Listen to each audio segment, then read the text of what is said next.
The afternoon sunlight poured through the windows of the cozy little café, bathing the worn wooden tables in a warm, golden glow.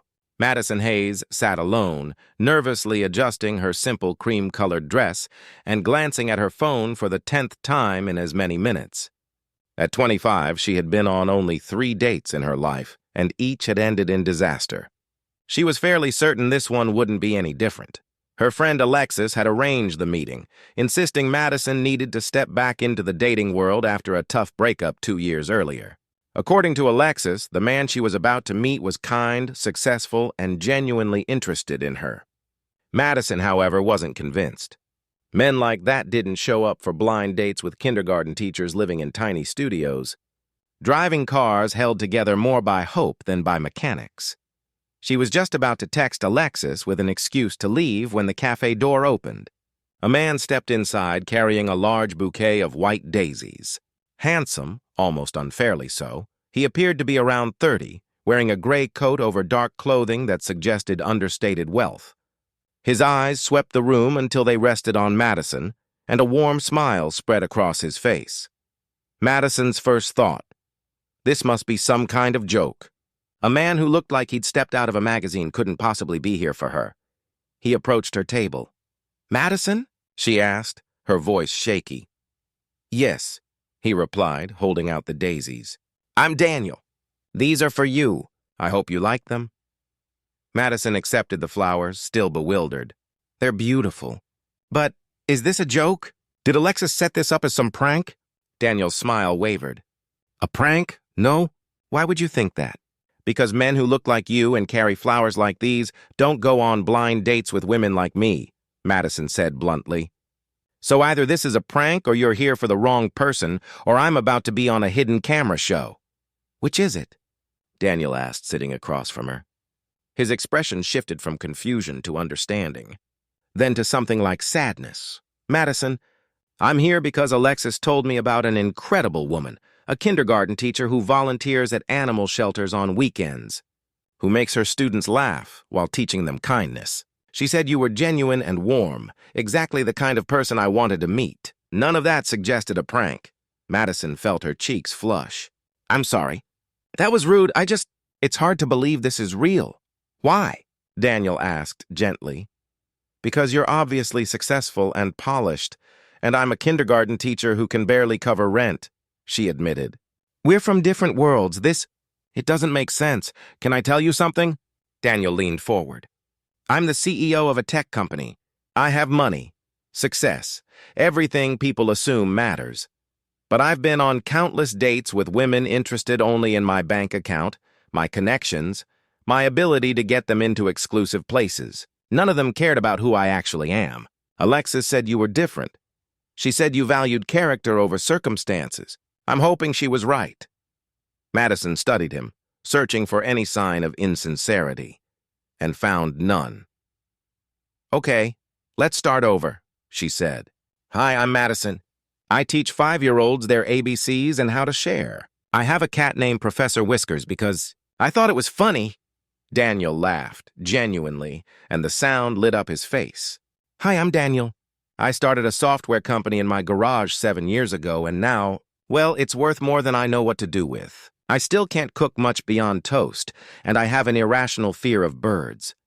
They talked for hours, effortlessly moving from one topic to another. Daniel listened intently to stories about her classroom chaos and her dreams of running an educational nonprofit. Madison asked about his work, impressed by his dedication to solving real problems with technology, and amused by his self-deprecating humor about wealth and success. When the cafe owner reminded them the place was closing, Madison realized 4 hours had passed. "Can we do this again?" Daniel asked as they stood. "Soon," Madison replied, surprising herself with the sincerity of the word. "Yes, I'd like that." In the weeks that followed, Daniel and Madison spent nearly all their free time together. He arrived at her apartment with takeout, sitting on her worn couch as if it were completely natural. She introduced him to her students during career day, and he spoke to 5-year-olds about computers with the same seriousness he brought to board meetings. They quickly realized that their values aligned perfectly. For both of them, kindness mattered far more than wealth or status. Life's purpose was measured by the help you gave to others, and love was rooted in respect and authentic connection. 6 weeks after their first meeting, Daniel asked Madison to return to the same cafe where their story had begun. When she arrived, he was already seated at the familiar table, and a wave of nostalgia washed over her, taking her back to the afternoon she had been certain it was all some elaborate joke. "I wanted to bring you back here," Daniel said softly as she sat down, "because this is where it all began. The day I met the woman who changed everything." Before Madison could respond, Daniel rose, circled the table, and lowered himself onto one knee. Her heart skipped a beat. "Madison, 6 weeks ago, you thought our first date was some kind of prank. You couldn't imagine someone like me being interested in someone like you, but it was the other way around. I couldn't believe my luck that someone like you would even consider giving someone like me a chance." He opened a small ring box. "You've shown me what truly matters. You've taught me that success is meaningless without someone to share it with, that wealth is empty if it isn't used to make the world better, and that the most precious moments are the simplest ones, sitting on a worn couch with takeout, laughing with children, brightening someone's day after a long one." Tears streamed down Madison's cheeks as the cafe fell silent around them, other patrons watching the moment unfold. "I know this is fast," Daniel continued. "We've only known each other for 6 weeks, but when you know, and I know I want to spend the rest of my life with you. Madison Hayes, will you marry me?" Madison looked at him, kneeling and offering her a ring and a future she had barely dared to imagine. Her thoughts went back to that first afternoon, the one she had been so sure was too good to be real. "Yes," she whispered. Then louder, "Yes!" Applause erupted throughout the cafe as Daniel slid the ring onto her finger and lifted her into his arms. Madison laughed and cried simultaneously, overwhelmed by how impossible and yet perfectly right it all felt. "I can't believe you proposed after just 6 weeks, she said into his shoulder. "This is insane, is it?" Daniel replied, stepping back to look at her. "I've dated women for months, even years, and never felt a fraction of what I feel for you. Why wait when I've already found exactly what I've been looking for? Most people date for at least a year before getting engaged," Madison said, though a smile tugged at her lips. "We can have a long engagement if you want," Daniel said, smiling. "I'm not rushing the wedding. I just want you to know how completely certain I am about us." 8 months later, they were married in a ceremony that beautifully blended both their worlds. Held at the community center where Madison volunteered and catered by a beloved local restaurant, it was filled with warmth and familiarity. Her kindergarten class acted as flower girls and ring bearers, while Daniel's colleagues mingled seamlessly with Madison's fellow teachers. The celebration felt like a perfect reflection of the life they had built together, a life honoring their pasts while creating something entirely new. At the reception, Alexis raised her glass. 6 weeks from first date to engagement? Most would call that crazy, she said. But I remember Madison calling me after that first date, saying she had just met the man she was going to marry. And Daniel called me the next day asking how soon was too soon to propose. Sometimes when it's right. And these two? They were right from the very first afternoon, even when Madison thought it was a prank.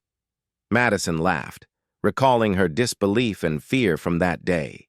She looked at Daniel, the man who had knelt in a cafe and offered her a lifetime in 6 short weeks.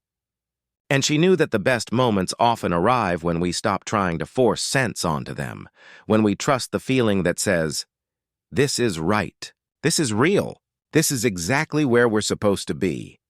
Love doesn't always follow timetables or conventional wisdom. Sometimes it appears suddenly, completely, and the only joke is believing we can control when or how it happens. Sometimes the bravest act is saying yes, even when life moves faster than expected, because it feels more real than anything else ever has.